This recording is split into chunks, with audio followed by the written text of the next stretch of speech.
I found my father's will by accident. There it was in black and white. All assets to be divided equally between our children, with Marcus receiving 100% and Daniel receiving 0%. 15 years I spent caring for them. 15 years of missed opportunities, a broken engagement, and moving closer to manage their medications and doctor visits, all while my brother Marcus lived across the country, visiting twice a year with expensive gifts and empty promises. When I confronted them, my mother simply said, "Marcus needs it more than you do."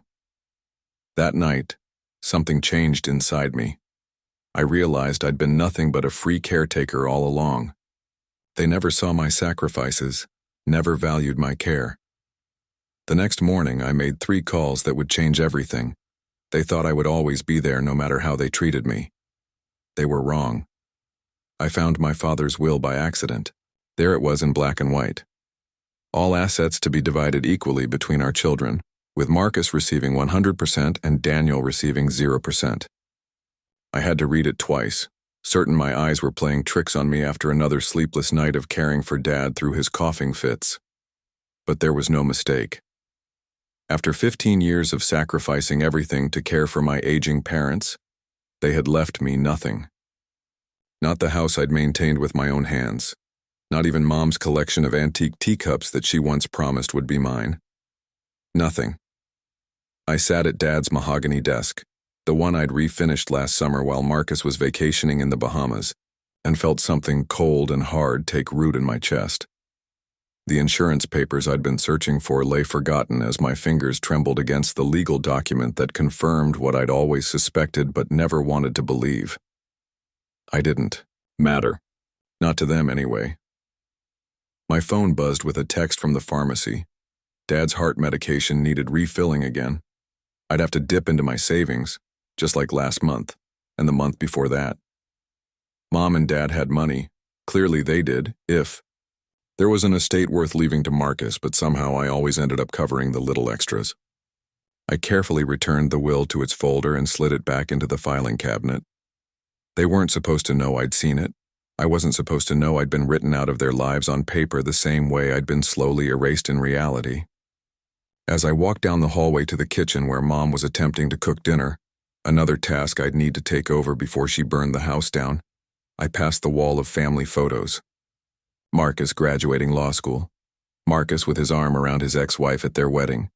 Marcus shaking hands with some local politician. And me?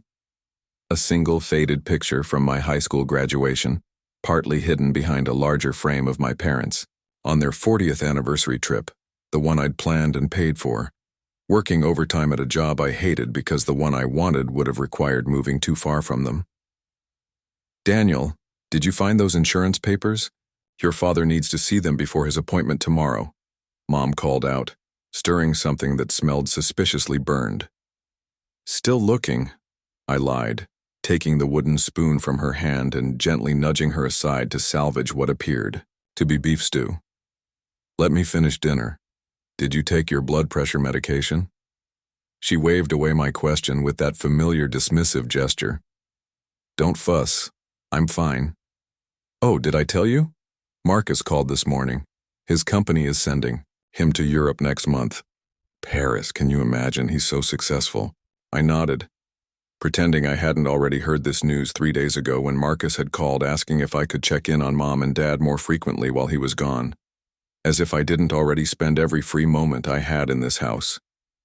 As if I had a life outside of their needs. "That's great," I said flatly, adding more broth to the stew to thin out the blackened bottom layer. "He deserves a break." Mom beamed, missing my sarcasm entirely. "He works so hard, that boy always has." I bit my tongue to keep from pointing out that I had given up a promotion last year because Dad had fallen and needed daily physical therapy, appointments, or that I'd broken off my engagement to Sarah because she couldn't understand why my parents always came first, or that I'd moved into a small house 3 blocks away instead of taking that dream job in Colorado. 3 days later, Marcus flew in for his biannual visit, bringing expensive whiskey for Dad and a designer scarf for Mom.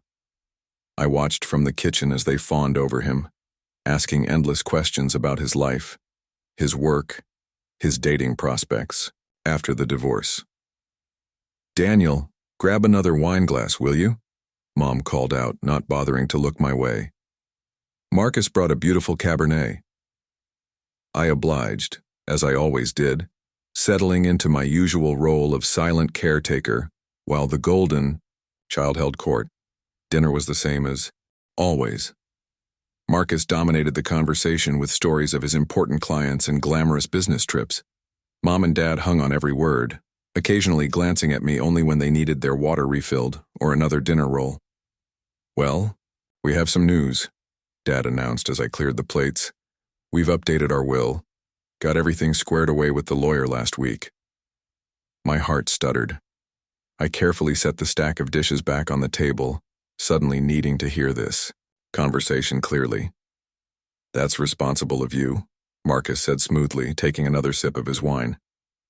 Though hopefully not needed for many years to come. Of course not, Mom laughed, patting his hand. But it's good to be prepared, especially with Daniel taking such good care of us. We want to make sure everything's properly arranged. I waited. For more. For some acknowledgement of my years of service. For some hint that the document I'd found was outdated or incomplete. But Dad simply raised his glass. To family, he said. And Marcus and Mom joined in the toast while I remained frozen, my hand still gripping the edge of the dinner plate. Later that night, after both parents had gone to bed and Marcus had retreated to the guest room, I confronted him in the kitchen where he was helping himself to more of Dad's new whiskey. Did you know about the will? I asked quietly. Marcus looked up, his expression guarded. What about it?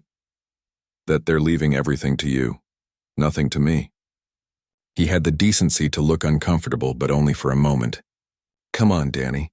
It's not like you need it. You're the responsible one. I'm still getting my life together after the divorce. Getting your life together? I hissed, keeping my voice low to avoid waking our parents. You make 6 figures and just bought a condo. I've put my entire life on hold to take care of them while you get to be the successful son they brag about. Marcus shrugged, the gesture so careless it made my blood boil. Look, I didn't ask them to do this. If you're upset, talk to them.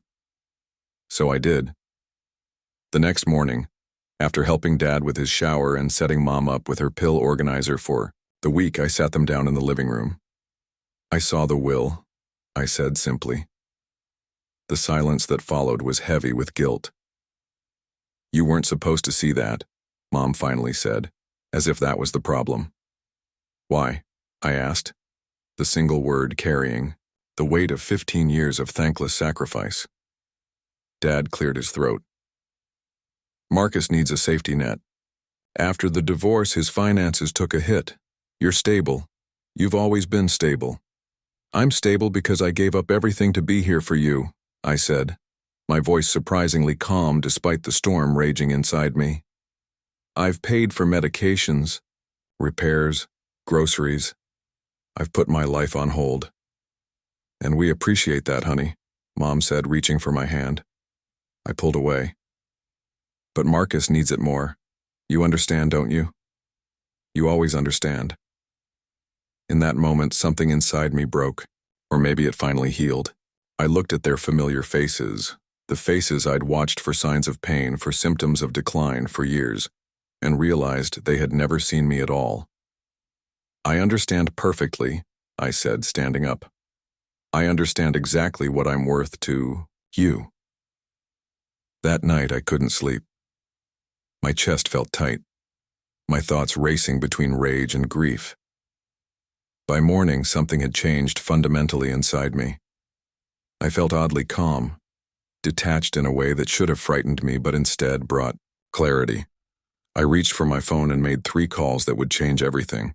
The first call was to Greenwood Assisted Living, a facility I'd researched extensively 2 years ago before my parents adamantly refused to consider it. The second was to Robert Chen, my former colleague who had repeatedly offered me a position at his firm in Boston. The third was to a real estate agent I'd met at a community fundraiser last spring. By 9 a.m., I had appointments with all 3 scheduled for that week. When I arrived at my parents' house that morning, as I did every morning, I was different. The change wasn't visible. I still prepared Dad's breakfast, still helped Mom sort through her mail. But inside, where it counted, I had been reborn. You seem distracted today, Mom noted as I mechanically refilled her coffee cup.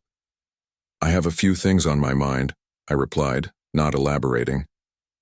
Well, Marcus is leaving this afternoon. He wondered if you could drive him to the airport. I told him you wouldn't mind.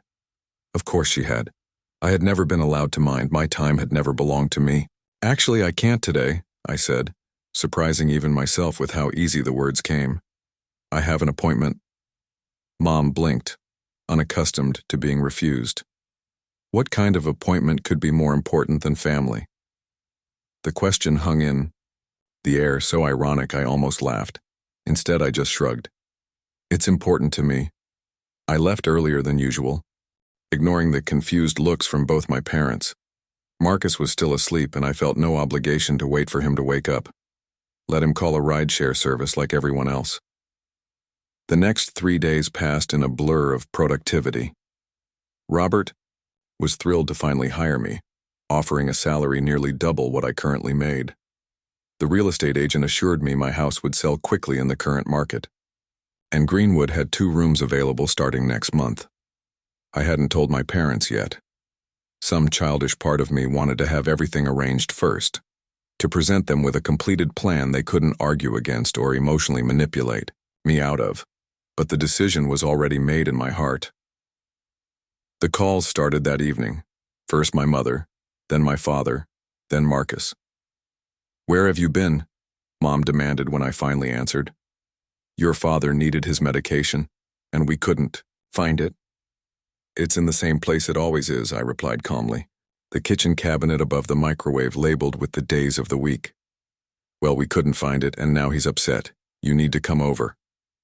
I took a deep breath. No, I don't. Dad is perfectly capable of taking his own medication. The system is set up specifically so he can do that. The silence on the other end of the line was shocking. I had never refused them before. What's gotten into you? She finally asked, her voice small. Clarity, I answered, and hung up. My father called next, his voice gruff with what he probably thought was authority but sounded more like fear. Your mother is very upset. You need to apologize and come over tomorrow to help with the grocery shopping. I'm not available tomorrow, I said, and I have nothing to apologize for. Daniel, he said, his tone warning now. Don't make me get tough with you. We're your parents. We need you. You need someone, I corrected him. But clearly, I'm replaceable in every other way. Maybe Marcus can help while he's in town. I could almost see him sputtering, his face turning that dangerous shade of red that had once terrified me into compliance. This is about the will, isn't it? Your mother told me you saw it. That's private, Daniel. You had no right. And you had no obligation to include me, I said evenly. We both made choices. Now I'm making a different one. Marcus called last, his voice artificially casual. Hey bro, what's going on with the parents? They're freaking out. Did you guys have a fight or something? Not a fight. A revelation. Look, if this is about the will thing, it's not my fault. I didn't ask them to do that. But you didn't refuse it either, I pointed out. Not that I expected you to. He sighed dramatically. Come on, Danny, don't be like this. They need you. You know I'm leaving tomorrow. Yes, back to your real life. The one you get to have because I've been here handling everything. That's not fair, he protested. No, it's not, I agreed. None of this is fair, but I'm not discussing it further. I have plans for my own life now. What does that mean? His voice had taken on an edge of panic. It means exactly what I said. Goodbye, Marcus. The next morning, I arrived at my parents' house with a folder of brochures and information. They were sitting at the kitchen table, both looking exhausted, as if they hadn't slept. Marcus hovered nearby, his suitcase by the door, clearly eager to escape. Oh, thank goodness, Mom said when she saw me. We thought you were angry with us. I'm not angry, I said, which wasn't entirely true. I'm done. The word fell like a stone into still water, sending ripples of shock across their faces. What does that mean, done? Dad demanded. I placed the folder on the table and sat down. It means I've accepted a job in Boston. I'm selling my house, and I've arranged for both of you to move into Greenwood assisted living next month. The bomb I'd just dropped left them speechless. Even Marcus had stopped fidgeting with his phone. You can't be serious, Mom finally whispered. I've never been more serious about anything in my life. We're not going to some nursing home, Dad said, his voice rising. This is our home. We're staying right here. That's your choice, I acknowledged. But I won't be here to help anymore. I'm moving to Boston in 3 weeks. You can't abandon us, Mom cried, tears welling in her eyes, the same tears that had manipulated me countless times before. I'm not abandoning you. I'm providing a solution that works for everyone. Greenwood is a beautiful facility with excellent care. They have activities, social events, and medical staff on site. You'll be well taken care of. By strangers, she sniffed. Yes, I agreed. Just like I'll be taken care of by the strangers who inherit everything you own when you die. The harsh truth silenced her tears instantly. Daniel, Marcus interjected, be reasonable, you can't just walk away. I turned to him, feeling oddly calm. Actually, I can. Just like you've been doing for 15 years. The difference is I'm making arrangements for their care first. We refuse, Dad said firmly, pushing the folder away. We're not going anywhere. Then you'll need to find someone else to help you here, I said, standing up. Because I'm done sacrificing my life for people who don't value it. How can you say that? Mom gasped. We've always valued you. No, you haven't, I said softly. You've valued what I could do for you.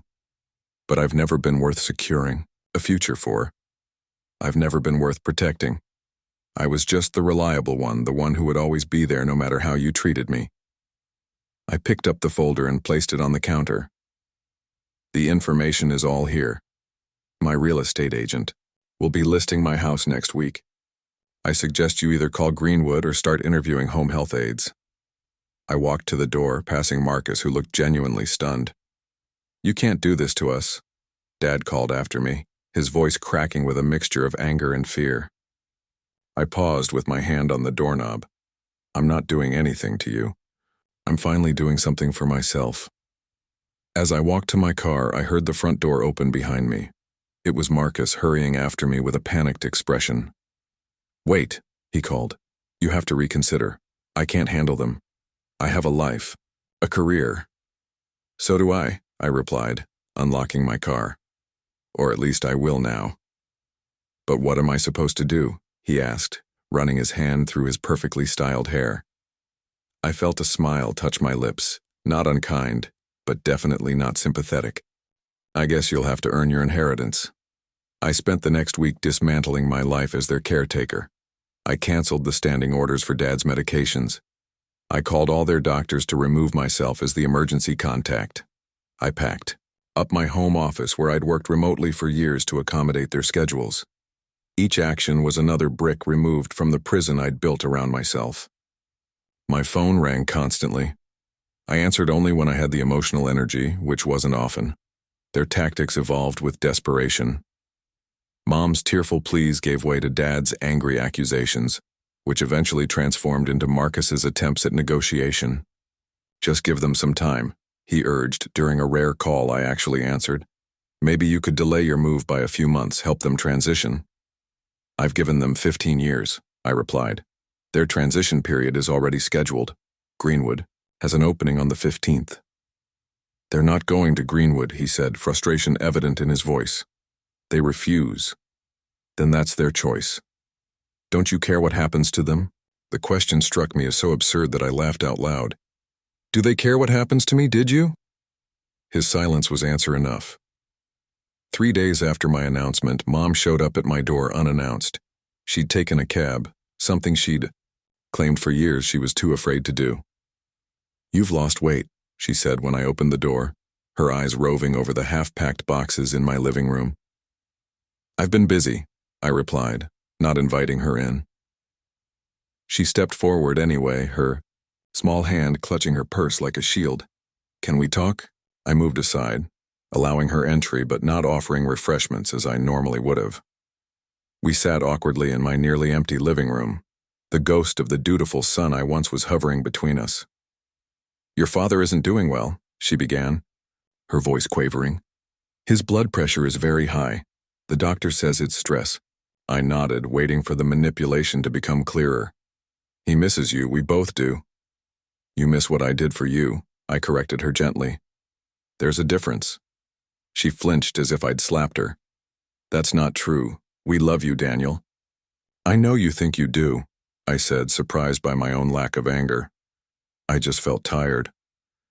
"But you love me the way someone loves a reliable appliance.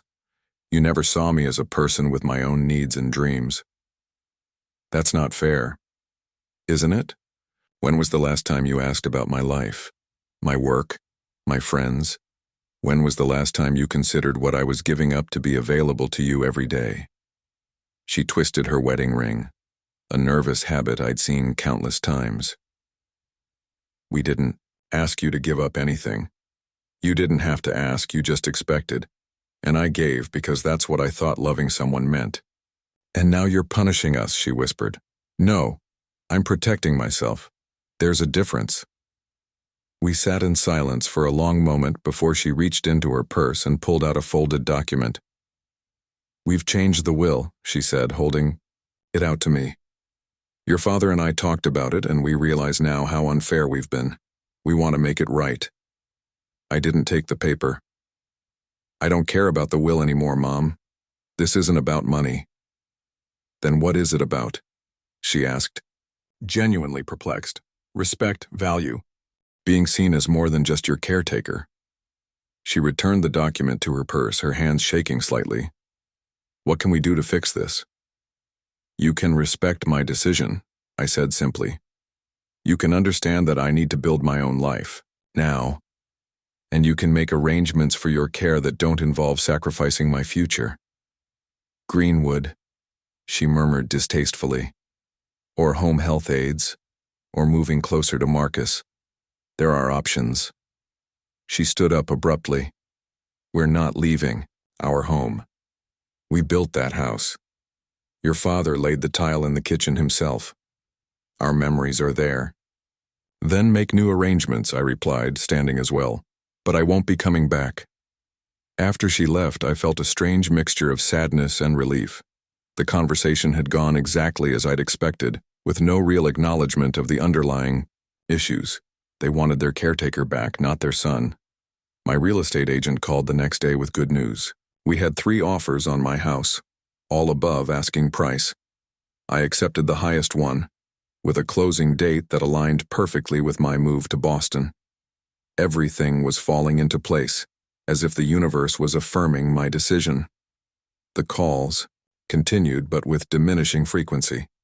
I maintained my boundaries firmly but kindly, refusing to be drawn into emotional arguments or guilt trips.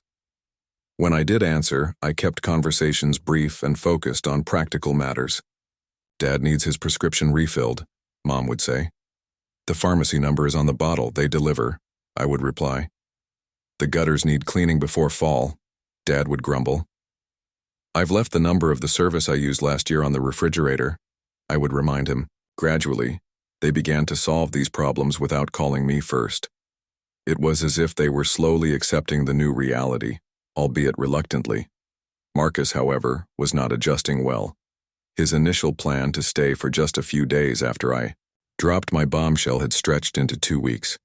His increasingly frantic text told the story. He was drowning. Day 12. Dad fell getting out of the shower. Nothing broken, but took 20 mins to get him up. "How do you do this every day?" Day 15. Mom's crying all the time. Says she can't find her medications. I organized them exactly like you showed me. Day 18. Had to reschedule my flight again. Can't leave them like this. Boss is getting pissed. I didn't respond to most of these. Not out of cruelty, but because I knew any engagement would be interpreted as weakness, as a crack in my resolve that they could exploit to pull me back in. 4 weeks after my decision, exactly 6 weeks after discovering the will, my phone rang at 11 p.m. It was Marcus. Against my better judgment, I answered. I can't do this anymore, he said, without preamble, his voice raw with exhaustion. Do what? Take care of them, handle everything, be their goddamn savior. How did you do this for 15 years without losing your mind? I leaned back against my headboard, a strange sense of vindication washing over me. I did lose my mind, Marcus, just in a different way. I lost myself. He made a sound halfway between a laugh and a sob. They're impossible. Nothing I do is right. Dad won't take his pills unless I stand there and watch him swallow them. Mom keeps misplacing her purse and blaming me for hiding it. The house is a disaster and they refuse to consider any kind of help. I know, I said quietly. No, you don't, he insisted. You can't possibly know how hard this is. The irony of his statement hung between us for a moment before I responded. Actually, I do. I've lived it for 15 years. The difference is, you've only had to do it for 6 weeks, and you can see how broken the situation is. Imagine thinking, this was just your life forever. He was silent for so long I thought he might have hung up. You have to come back, he finally said, his voice dropping to a desperate whisper. I have a life, a career. I can't stay here playing nurse forever. Neither can I replied simply. That's the point. But it's different for you, he argued. You're already established here, you have a routine with them. I had a routine that was killing me slowly, I corrected him. And now I have a chance at a real life. I'm not giving that up. What am I supposed to do? His voice cracked with genuine panic. I felt a smile form on my lips, not unkind, but certainly not sympathetic. I believe I already told you. Earn your inheritance. I closed on my house 2 days before my scheduled move to Boston. The process had been remarkably smooth, as if the universe was affirming my decision.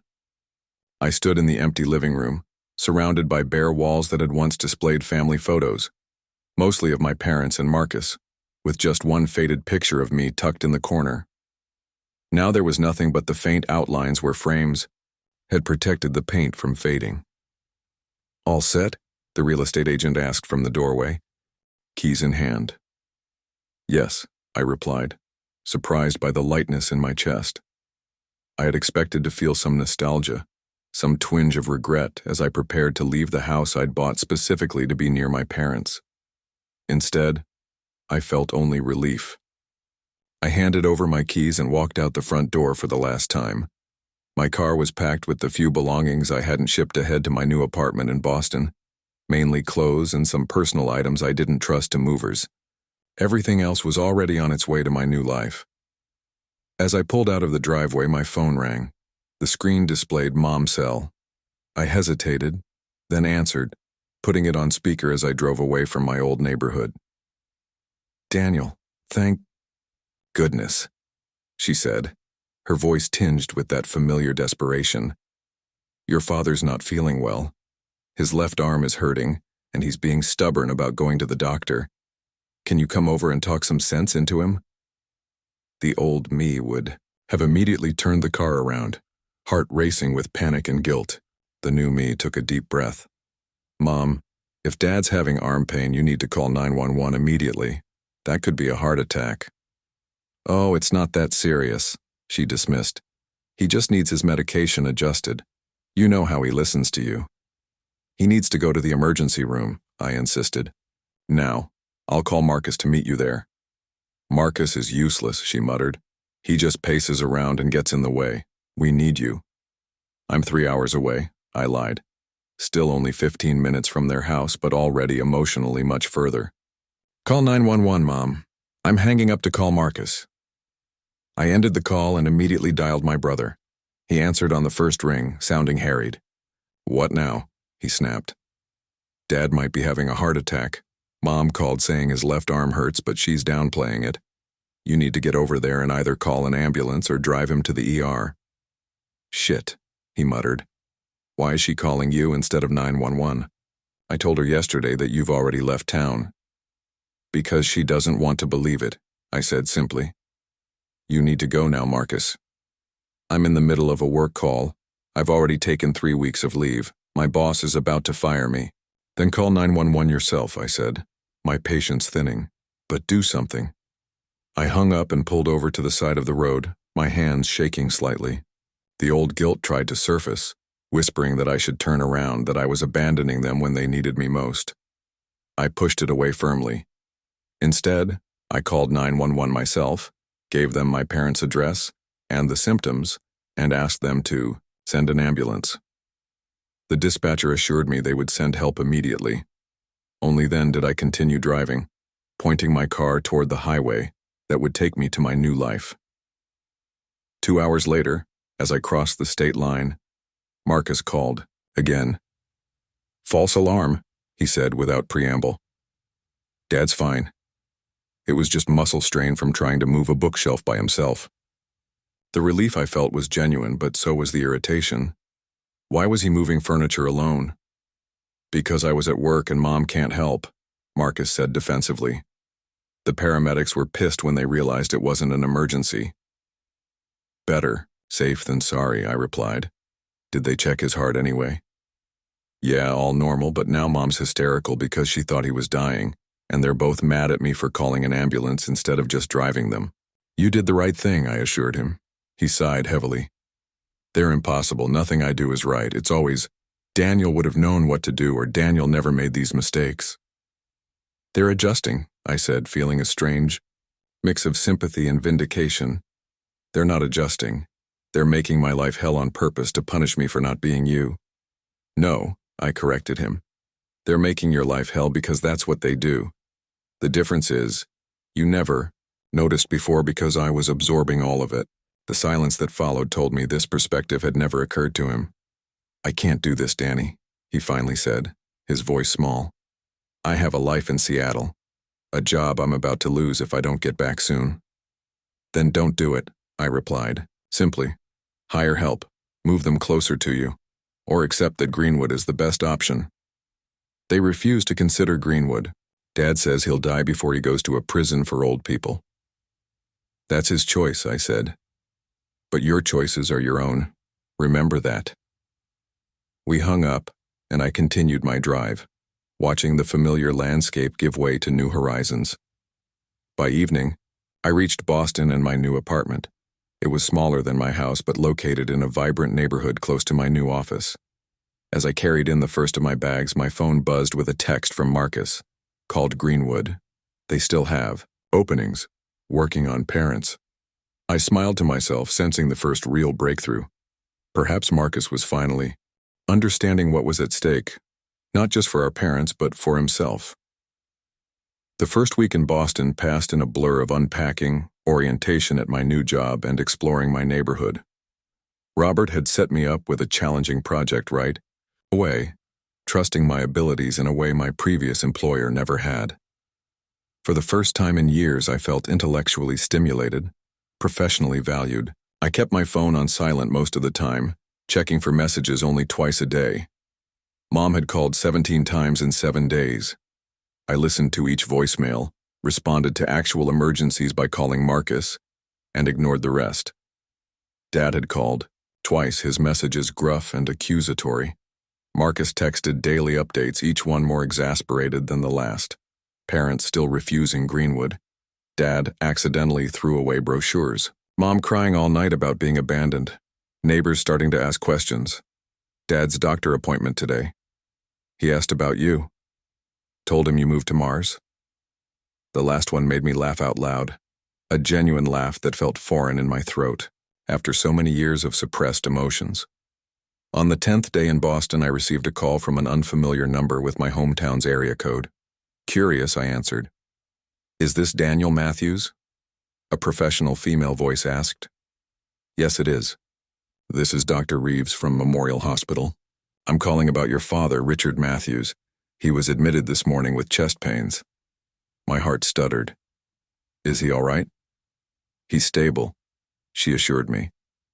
"Initial tests suggest angina, not a heart attack. But given his age and medical history, we're keeping him for observation and running more tests." "Thank you for letting me know," I said, surprised they had called me at all. "My brother Marcus should be there. He's handling their care now." "Yes, he's here," she confirmed, Your father asked me to call you specifically. He was quite insistent. I felt a strange twisting in my chest. Not quite guilt, not quite concern, but something in between. I see. Please tell him I hope he feels better soon. He's asking if you'll come, she added, her tone carefully neutral. I'm several hours away, I replied, the same excuse I'd been using. And my brother is there, to help. Of course, she said professionally. I'll let him know. After we hung up, I sat on my new couch in my new apartment staring at the wall. The old Daniel would already be in his car, racing back to be at his father's bedside, regardless of how they had treated him. The new Daniel sat still, weighing his options, considering what he truly owed them, and himself. My phone buzzed with a text from Marcus. Dad in hospital. Might be serious. He's asking for you. I didn't sleep that night. Instead, I paced my new apartment, arguing with myself. The practical voice inside me insisted this was another manipulation tactic. The emotional voice whispered that if he died while I was away, I'd never forgive myself. By morning, I had made my decision. I called Robert to explain the situation and request 2 days off. He was understanding, even supportive. Family is complicated, he said. Take the time you need, but remember why you left in the first place. I packed an overnight bag, got in my car, and started the long drive back to the town I'd so recently escaped. With each mile marker, I felt the weight of my past settling back onto my shoulders. I kept reminding myself this was a visit, not a return. When I arrived at the hospital, Marcus was slouched in a waiting room chair, his usually impeccable appearance disheveled. He looked up with obvious relief when he saw me. Thank God, he muttered, standing to greet me with an awkward half-hug. I thought you weren't coming. I almost didn't, I admitted.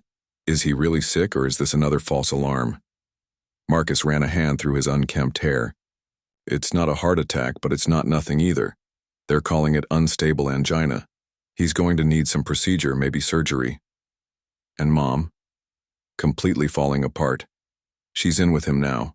The nurses are giving her anxiety medication, just to keep her functional.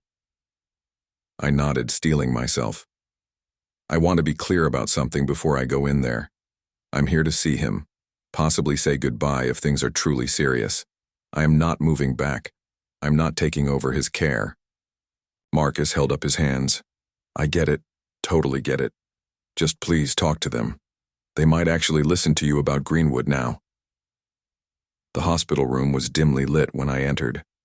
Dad looked small in the hospital bed, tubes and wires connecting him to various machines.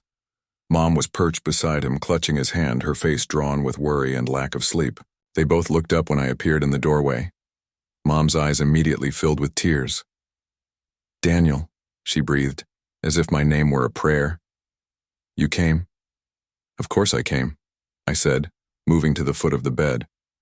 How are you feeling, Dad? He grunted, his eyes sharp despite his pallid complexion. Been better. The doctor says they're doing some tests? He nodded, then surprised me by gesturing to the chair on the opposite side of his bed. Sit. We need to talk. I complied, maintaining a careful, emotional distance even as I physically approached. Your mother, give us a minute, he said, his voice gruff but not unkind. She hesitated, looking between us anxiously.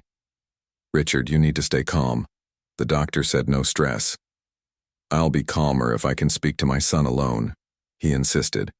Go find Marcus. Make him get you something to eat.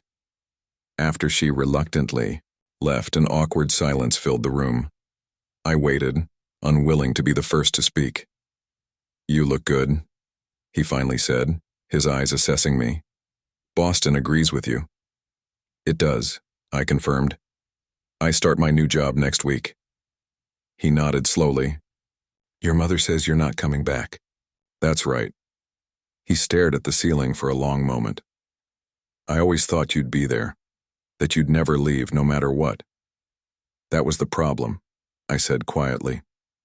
You both thought you could take, and I would never have a breaking point. We took too much, he acknowledged, surprising me. I see that now. I remained silent, waiting for more.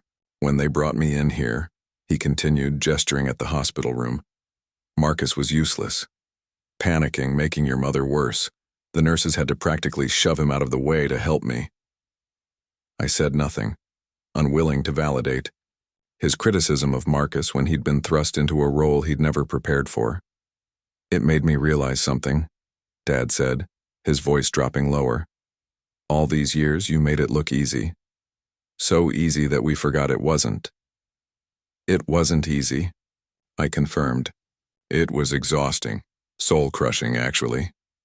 He winced slightly, whether from physical pain or my words I couldn't tell. The will, he said abruptly. It was my idea, not your mother's. You should know that. Why does it matter whose idea it was? Because I want you to understand why, he said, an edge of desperation in his voice I'd never heard before. Marcus has always been the weak one, never could stand on his own 2 feet. You, though, you've always been strong, too strong maybe. I almost laughed at the absurdity. So I was punished for being reliable? Not punished, he insisted. We just thought you'd be fine no matter what, that you didn't need anything. Everyone needs something, Dad. Recognition, appreciation, a future. He nodded slowly. Your mother changed the will already. After you left. Split everything equally now. I don't care about the will, I said honestly. That was never the point. Then what was the point? He asked, genuinely confused. Being valued, being seen, not being taken for granted. He was quiet for so long I thought he might have fallen asleep. Finally, he spoke, his voice barely above a whisper. I never told you this, but your grandfather was like you, the responsible one. I was more like Marcus, always in some kind of trouble. When Grandpa died, I swore I'd never be like him, always putting duty first. And somehow I ended up exactly the same, expecting you to sacrifice everything just like he expected me to. The confession stunned me. My father had never spoken about his relationship with my grandfather, never shown this kind of self-awareness. I'm sorry, Daniel, he said, reaching for my hand. I let him take it, feeling the fragility of his grip. We were wrong. I was wrong. The sincerity in his voice created a crack in the wall I'd built around my heart. Not enough to collapse it, but enough to let some light through. I appreciate that, I said carefully. But it doesn't change my decision. I'm building a life in Boston, a life I should have started years ago. I know, he said, surprising me again. I'm not asking you to come back. I'm asking you to help us figure out what's next. Greenwood, I said firmly. It's the best option. They have medical staff on site, activities, social opportunities. You and Mom would have your own apartment but assistance when you need it. He grimaced, but didn't immediately reject the idea as he had before. Your mother will hate it. She'll adjust, I said. People are remarkably adaptable when they have no choice. He almost smiled at that. Like you were. Yes, I agreed. Until I wasn't anymore. The door opened, and Mom returned with Marcus trailing behind her. She looked anxiously, between Dad and me, trying to gauge the atmosphere. Everything all right? She asked tentatively. Dad nodded. Daniel thinks we should consider Greenwood. Her face fell. Richard, no. We've discussed this. We're not leaving our home. Our home is too much for us now, he said with unexpected firmness. I can't mow the lawn anymore. You can't manage the stairs. We need help, and the boys have their own lives. The phrase, the boys have their own lives, hit me like a physical blow.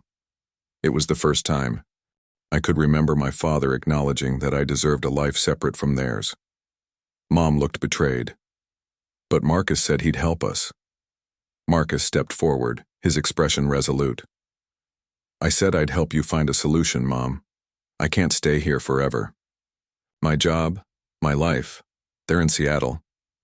So both of you are abandoning us, she said tearfully. No, I said gently. We're asking you to consider what's best for everyone, including yourselves. Greenwood isn't abandonment. It's appropriate care.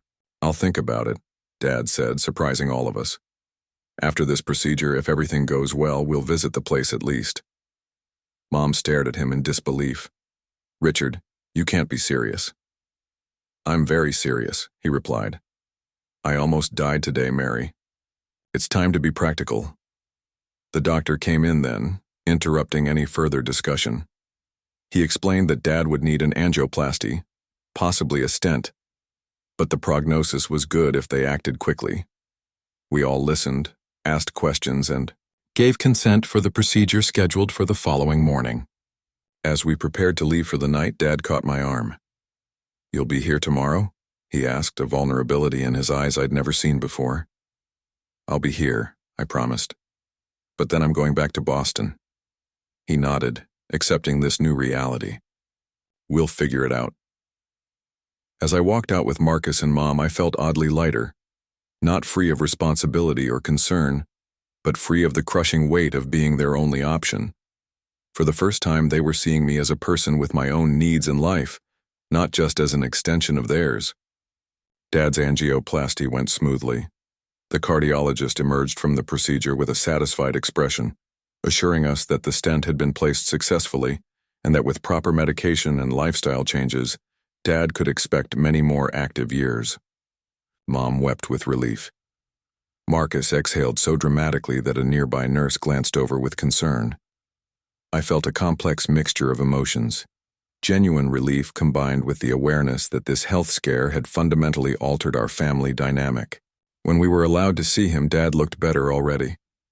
The gray pallor had receded and some color had returned to his face. He smiled weakly when he saw us. Good news, he said. I'm not dying yet. You're all stuck with me a while longer. Mom rushed to his side, fussing with his blankets and pillows. Marcus hung back awkwardly, clearly unsure of his role now that the immediate crisis had passed. I approached the bed calmly, meeting my father's eyes. I'm glad you're okay, I said simply. He nodded, an understanding passing between us that transcended the need for more words. The conversation we'd had the previous day had changed something fundamental between us. Not erased the years of imbalance, but acknowledged them in a way that created space for something new. When do they release you? I asked. Tomorrow, if all the tests come back good, he replied. Then a lifetime of pills and eating rabbit food, apparently. A small price to pay, I noted. Have you told your mother about our conversation? He asked, lowering his voice. No, that's your job. He grimaced but nodded in agreement. Tonight, then. I think she'll listen now. I stayed at the hospital until evening, then drove to a nearby hotel rather than staying at my parents' house. The symbolic distance felt important to maintain. I needed them to understand that while I was here for this crisis, I wasn't moving back into their orbit. The next morning, I returned to find Dad dressed and sitting in a chair, looking remarkably improved. Mom was organizing his discharge paperwork, while Marcus paced near the window, typing frantically on his phone. Work crisis, he explained when he saw me. They're not happy about me extending my leave again. I can handle things from here, I assured him. If you need to get back to Seattle, go. He looked conflicted, glancing between me and our parents.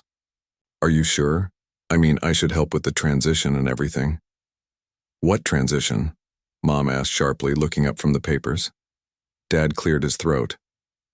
Mary, we talked about this last night. Daniel and I discussed Greenwood. Her face hardened. And I told you I'm not ready to decide anything yet. The time for decisions is now, not later, Dad said with surprising firmness. We can't keep expecting the boys to put their lives on hold for us. The phrase, the boys, struck me again, this simple acknowledgement that Marcus and I were equals, both with lives deserving of respect. It was a subtle but significant shift. Mom's eyes filled with tears. So we're just supposed to be shipped off like unwanted furniture? No, I said gently. You're supposed to make a responsible choice about your care before it becomes a crisis again. Next time we might not be so lucky. Marcus stepped forward, putting his phone away. I've been talking to my boss. He's offered me a remote position I can do from anywhere for a few months. I could help with the transition if you decide on Greenwood. This surprising offer from my perpetually self-centered brother silenced all of us momentarily. You'd do that? Mom asked, her voice small. For a few months, he emphasized. Not forever, but yes, I can help you sort through the house, decide what to keep, what to sell. Dad nodded appreciatively. Thank you, son. I felt a strange emotion I couldn't immediately identify. It took me a moment to recognize it as pride in my brother for finally stepping up, even if temporarily. I have a suggestion, I said. Why don't we all visit Greenwood today before I head back to Boston? Just to look. No commitments. To my surprise, Mom didn't immediately reject the idea. She looked at Dad, who nodded encouragingly.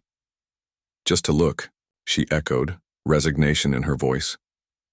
The visit to Greenwood transformed the conversation entirely. The facility was nothing like the dreary nursing home Mom had been imagining. Instead, it was a vibrant community with beautiful grounds, spacious apartments, and residents who seemed genuinely content. The director gave us a tour, showing us a 2-bedroom unit that would be available the following month. This is actually nice, Mom admitted reluctantly as we walked through the apartment. Better than I expected. They have a garden club, Dad pointed out, having studied the activities brochure with unexpected interest, and a workshop where I could still do small projects. By the time we left, they had asked for an application packet. No final decision had been made, but the shift in their attitudes was remarkable. Standing in the parking lot, I checked my watch. I should get on the road if I want to make it back to Boston at a reasonable hour. Mom's eyes immediately filled with tears, but they were different from her previous manipulative sobs. We understand, she said, surprising me. You have your life there now. I hugged her, this woman who had simultaneously been the center of my world and my greatest burden. I'll visit, I promised, just not as your caretaker. Dad shook my hand, then pulled me into an awkward embrace. I'm proud of you, he whispered, words I couldn't remember ever hearing from him before. Should have told you that years ago. Marcus walked me to my car. So this is really happening, he said. They're actually considering Greenwood. Crisis has a way of clarifying priorities, I replied. I meant what I said about helping with the transition, he assured me. I owe you that much at least. I studied my brother, seeing him perhaps clearly for the first time. He wasn't the villain in my story, just another character shaped by the same dysfunctional family system that had shaped me. Thank you, I said sincerely. I appreciate that. 6 months later, I stood in my Boston apartment preparing for a date with Elena, a woman I'd met at a community pottery class. My phone buzzed with a text from Marcus.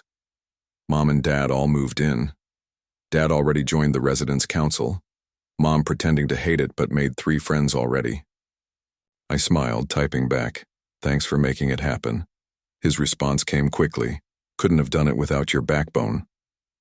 They never would have considered it if you hadn't walked away first. It was true. My act of self-preservation had ultimately benefited all of us. Mom and Dad were in a place where they could receive proper care while maintaining their independence. Marcus had grown into a responsibility he'd avoided his entire life, and I had finally found the freedom to build my own life. The doorbell rang and I put down my phone to greet Elena. As we walked to the restaurant nearby, she asked about my family. They're doing well, I said truthfully. We've all found a better balance. It must have been hard to move so far away from them, she observed. It was the hardest thing I've ever done, I admitted, and the best thing I ever did for myself. Later that evening, as we shared dessert, my phone buzzed again. It was a photo from Mom showing her and Dad at some kind of social event at Greenwood, both smiling genuinely. The caption read, "Miss you, but we're doing fine." I showed Elena the photo, explaining the complicated journey of the past several months. So walking away actually helped them in the end? She asked. It helped all of us, I corrected her. Sometimes, The kindest thing you can do for people who've become dependent on you is to stop enabling that dependency. As I walked Elena home under a clear Boston sky, I reflected on the strange paradox of my situation. By refusing to sacrifice myself any longer, by finally putting my own needs first, I had ultimately given my family the greatest gift, the opportunity to grow beyond the dysfunctional patterns that had trapped us all. My old life had been defined by resentment disguised as duty. My new life was built on authenticity and genuine care, for myself first and then in healthier ways for those I loved. The guilt that had once threatened to consume me had faded to a distant memory, replaced by something I had never expected to find: peace. That night, when Mom called for our weekly check-in, her voice held none of the manipulation or desperation that had characterized our interactions for so many years. Instead, she asked about my job, my apartment, my date. She listened when I spoke, and when she told me about their lives at Greenwood, there was a contentment in her tone I'd rarely heard before. "Your father wants to talk to you," she said, eventually passing the phone. "Daniel," Dad said, his voice stronger than it had been in years, "I want you to know something. Walking away was the right thing to do, for all of us." Coming from him, these words were a gift I never thought I'd receive. Not absolution, I'd already given that to myself, but acknowledgement, recognition of my right to my own life, my own journey. "Thank you for saying that," I replied, my voice steady despite the emotion rising in my chest. "We're proud of you, son," he said simply. "Always have been, even when we didn't show it right." As I hung up the phone, I realized the final piece had fallen into place. I was free, not just physically distant from my former obligations, but emotionally liberated from the weight of unmet expectations and unacknowledged sacrifices. I had walked away, and in doing so, had finally found myself.